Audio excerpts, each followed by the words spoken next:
ಚಾಮರಾಜನಗರದಿಂದ ನಾಗೇಂದ್ರ ಸ್ವಾಮಿ ಅಂತ ಕರೆ ಮಾಡಿದ್ದಾರೆ. ನಮಸ್ಕಾರ ನಾಗೇಂದ್ರ ಸ್ವಾಮಿ ಅವರೇ, ಏನ್ ಹೇಳಕ್ ಬಯಸ್ತೀರಿ? ಮೇಡಮ್, ನಮ್ಮ ಈ ಕಡೆ ಮಳೆಗಳ ಏನಿಲ್ಲ ಮೇಡಮ್. ಚಾಮರಾಜನಗರ ತಾಲೂಕು ಬರ ಇದೆ ಮೇಡಮ್. ನಾವು ಬಾವಿ ಇದ್ರು ಮಳೆ ಹೋದಾಗ ಆಗಲ್ಲ. ಎಷ್ಟೇ ನೀರು ಬಿಟ್ರು ಫಸಲೆಲ್ಲ ಒಣಗುತ್ತೆ. ನಾವೆಲ್ಲ ಸಾಲು ಸುಳಿ ಸೇರ್ಕೊಂಡಿವಿ ಎಲ್ಲವ. ಭಾರಿ ತೊಂದರೆ ಐತೆ ಮೇಡಮ್. ಅದರಿಂದ ರೈತ ಸಾಲ ಮನ್ನಾ ಮಾಡ್ಬೇಕು. ಇನ್ನು ನೋಟಿಸ್ ಕೊಡ್ತಾರೆ, ಸರ್ಕಾರದಿಂದ ಸೊಸೈಟಿಗಳೆಲ್ಲ ಕೊಡ್ತವೆ. ಮೇಲಿನಿಂದ ಸರ್ಕಾರ ಆದೇಶ ಮಾಡುತ್ತೆ, ಕೊಡಬೇಡಿ ಅಂತಾರೆ, ಕೊಡಿ ಅಂತಾರೆ. ಈ ಕಾರಣಾಂತರ ಅಧಿಕಾರಿಗಳು ಏನ್ ಮಾಡಕ್ಕಾಗತ್ತೆ madam? Okay right. Nagendra Swamy ಅವರೇ, ಧನ್ಯವಾದಗಳು ಕರೆ ಮಾಡೋದಕ್ಕೆ. ನೋಡಿ, ಶ್ರೀಶೈಲ್ ಪಾಟೀಲ್ ಅಂತ ಹೇಳಿ ಬಿಜಾಪುರದಿಂದ ಕರೆ ಮಾಡಿದ್ದಾರೆ. ಸರ್ ನಮಸ್ಕಾರ. ನಮಸ್ಕಾರ ಸರ್. ನೋಡಿ, ಒಂದ್ ಕಡೆ ಬರ, ಮತ್ತೊಂದ್ ಕಡೆ ಅನ್ನದಾತರಿಗೆ ಸಾಲದ ನೋಟಿಸ್ ಹೋಗ್ತಾ ಇದೆ. ಇಂಥ ಸಂದರ್ಭದಲ್ಲಿ ರಾಜ್ಯ ಸರ್ಕಾರ ಏನ್ ಮಾಡಬೇಕು ಅನ್ನೋದೇ ನಮ್ಮ ಪ್ರಶ್ನೆ. ನಿಮ್ಮ ಅಭಿಪ್ರಾಯ? ಸರ್ಕಾರ ಈ ಬರದ ಬಗ್ಗೆ ಯೋಚನೆ ಮಾಡೋದು ಬಿಟ್ಟು ಅವ್ರು ಮಂತ್ರಿ ಆಗ್ಲಿಕ್ಕೆ ಓಡಾಡ್ತಾ ಇದ್ದಾರೆ ಸರ್. ಡೆಲ್ಲಿ ಪರೇಡ್ ಮಾಡ್ತಾ ಇದ್ದಾರೆ ರಾಜ್ಯದ ಮುಖ್ಯಮಂತ್ರಿಗಳು. ಇಲ್ಲಿ ಭೀಕರ ಬರ ಬಿದ್ದಿದೆ ಸರ್. ನಮ್ಮ ರಾಜ್ಯದಲ್ಲಿ ಮಳೆ ಆಗಿಲ್ಲ. ಮಳೆ ಆಗೋದಿಲ್ಲ ಅಂತ ಹೇಳಿ ನಿಮ್ಮಂತ ಟಿವಿ ಚಾನೆಲ್ಸ್ ಗಳೆಲ್ಲ 6 ಮಂತ್ಸ್ ಮುಂಚೆನೆ ವರದಿ ಮಾಡಿದ್ರಿ. ಮಳೆ ಈ ಬಾರಿ ಕಡಿಮೆ ಆಗ್ತದೆ, ಯೋಚನೆ ಮಾಡಬೇಕು ಸರ್ಕಾರ ಸರ್. ಮೊದಲೇ ಇದ್ರ ಬಗ್ಗೆ ಎಲ್ಲ ಅದನ್ನ ಹೊರತುಪಡಿಸಿ ಅವರು ಈಗ ರೈತರು ಮಳೆ ಆಗಿಲ್ಲ ಅಂತ ಹೇಳಿ ಕಂಗಾಲಾಗಿದ್ದೀವಿ ಸರ್ ಒಂದ್ ಕಡೆ. ಆಮೇಲೆ ಬ್ಯಾಂಕಿನವ್ರು ಸಾಲ ರಿನ್ಯೂವಲ್ ಮಾಡ್ಬೇಕು ಅಥವಾ ಪೇ ಮಾಡ್ಬೇಕು ಅಂತ ಹೇಳಿ ನೋಟಿಸ್ ಮೇಲೆ ನೋಟಿಸ್ ಕೊಡ್ತಾ ಇದ್ದಾರೆ ಸರ್.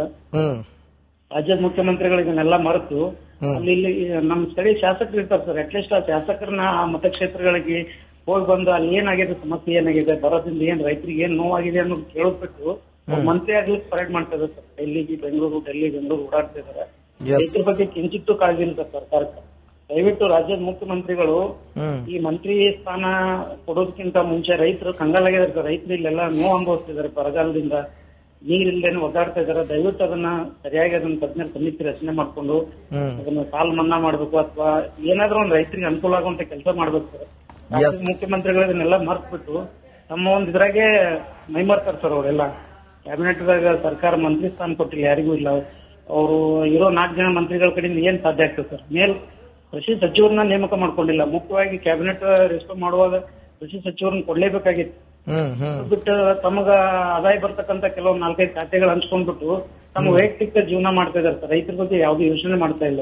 ಕರೆಕ್ಟ್ ಶ್ರೀಶೈಲ್ ಅವರೇ. ನೋಡಿ, ಶ್ರೀಶೈಲ್ ಅವರು ಹೇಳ್ತಾ ಇದಾರೆ, ಅವ್ರಿಗೆ ಬರ್ಬೇಕಾಗಿರೋ ಆದಾಯದ್ದು ಇಲಾಖೆನ ಹಂಚ್ಕೊಂಡ್ಬಿಟ್ಟು ಬೇಕಾಗಿರುವಂತ ಈ ಸಂದರ್ಭದಲ್ಲಿ ಬೇಕಾಗಿರೋದು ಕೃಷಿ ಇಲಾಖೆ, ಅದಕ್ಕೆ ಯಾರನ್ನೂ ನೀಡಿಲ್ಲ ಅಂತ. ಥ್ಯಾಂಕ್ ಯು ಶ್ರೀಶೈಲ್ ಅವರೇ, ರಿಪಬ್ಲಿಕ್ ಜೊತೆ ಮಾತಾಡಿದಕ್ಕೆ. ಗೌರಮ್ಮ ಅಂತ ಕೊಪ್ಪಳದಿಂದ ಕರೆ ಮಾಡಿದ್ದಾರೆ. ನಮಸ್ಕಾರ ಗೌರಮ್ಮ ಅವರೇ, ಏನ್ ಹೇಳೋದಕ್ಕೆ ಬಯಸ್ತೀರಿ? ಹೇಳಿ. ನಿಮ್ಮ ಕಾರ್ಯಕ್ರಮ ಚೆನ್ನಾಗಿ ಬರುತ್ತೆ ಮೇಡಮ್. ಏನ್ ನಿಮ್ ಪ್ರಾಬ್ಲಮ್ ಸರ್ ನಡೆಸ್ಕೊಡ್ತಾರಲ್ಲ, ಬಹಳ ಕಾಮಿಡಿ ಆಗಿರುತ್ತೆ ಮೇಡಮ್. ಇದು ಸ್ವಲ್ಪ ಸಾಲ ಮನ್ನಾ ಬಗ್ಗೆ ಸ್ವಲ್ಪ ನೀವೇ ಬಹಳ ಜವಾಬ್ದಾರಿ ತಗೊಂಡು ಸರ್ಗೆ ಹೇಳ್ಬೇಕು, ಮುಖ್ಯಮಂತ್ರಿ ಸರ್ಗೆ. ಇದು ನಮ್ಮ ಅಪ್ಪರ್ ಮಾಡಿದ್ರಿ ನಮ್ಮ ಮಕ್ಕಳಿಗೆ ಬಹಳ ಪರಿಣಾಮ ಬೀರಕತ್ತೈತ್ರಿ. ನಮ್ಮ ಅಣ್ಣಾರ್ ಬಹಳ ಬರೀ ಆಳಿಗೆ ಇಟ್ಟಿಟ್ಟ ಸಾಯ್ತಾರ ದುಡ್ಡು. ಬೆಳೆ ಬರಂಗಿಲ್ಲ ಏನಿಲ್ರಿ. ಹಂಗಾಗಿ ಬರೇ ದಲಾಲಿ ಅಂಗಡಿಗೆ ಕಟ್ಟದ್ರಿ. ಅವ್ರ 3 ರೂಪಾಯಿ ಬಡ್ಡಿ ಹಾಕ್ತಾರಿ ನಮಗ.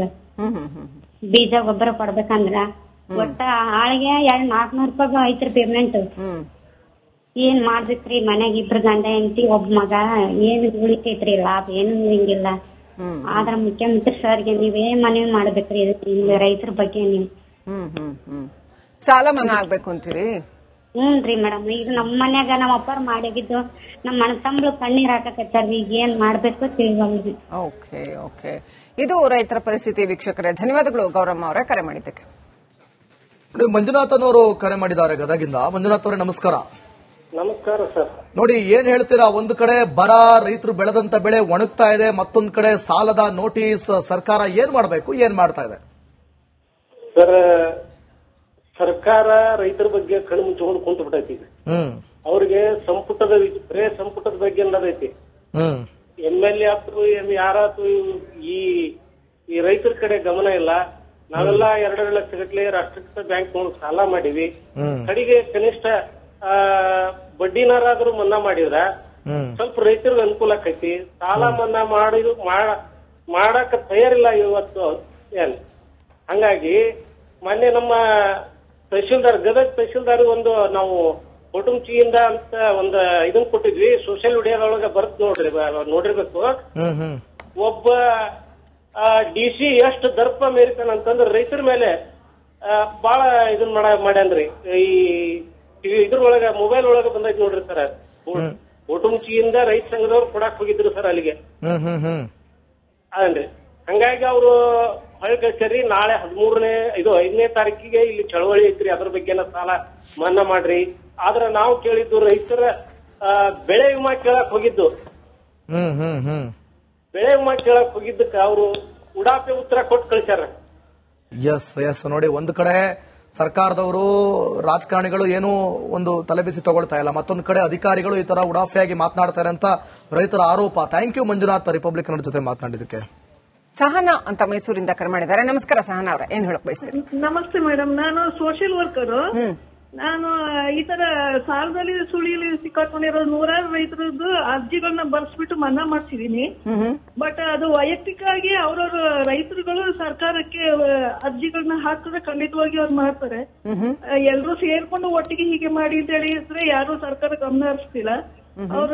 ಅವ್ರ ಸಮಸ್ಯೆ ಅಂತಂದ್ರೆ ಅವ್ರ ಸಾಲ ಎಷ್ಟು ತಗೊಂಡಿದ್ರು, ಯಾವ ಬ್ಯಾಂಕ್ ಅಲ್ಲಿ ತಗೊಂಡಿದ್ರು, ಎಷ್ಟು ಪೇ ಮಾಡಿದ್ದಾರೆ, ಇನ್ನು ಉಳಿಕೆ ಎಷ್ಟಿದೆ, ಅದು ಮನ್ನಾ ಮಾಡಕ್ಕೆ ಏನ್ ಇವ್ರಿಗೆ ಸಮಸ್ಯೆ ಇದೆ ಅಂತ ಆ ತರ ರಿಜಿಸ್ಟ್ರಾರ್ ಜನರಲ್ ಆಡಳಿತ ವಿಭಾಗ ಹೈಕೋರ್ಟ್ಗೊಂದು, ಇನ್ನೊಂದು ಓಂಬುಡ್ಸ್ಮನ್, RBI, ಬೆಂಗಳೂರು ರಿಸರ್ವ್ ಬ್ಯಾಂಕ್ಗೆ, ಇನ್ನು ಮುಖ್ಯಮಂತ್ರಿ, ಸರ್ಕಾರದ ಮುಖ್ಯ ಕಾರ್ಯದರ್ಶಿ ಮತ್ತೆ ಆರ್ಥಿಕ ಇಲಾಖೆ ಪ್ರಧಾನ ಕಾರ್ಯದರ್ಶಿ ಇವ್ರುಗಳಿಗೆ ಅಷ್ಟೇ ಅರ್ಜಿ ಕಳಿಸ್ಕೊಟ್ರೆ ಅವ್ರ ಸಮಸ್ಯೆ ಪರಿಹಾರ ಖಂಡಿತವಾಗಿಯೂ ಮಾಡುತ್ತೆ. ನಾನು 100 ಜನ ರೈತರಿಗೆ ಮಾಡಿಸ್ಕೊಟ್ಟಿದ್ದೀನಿ.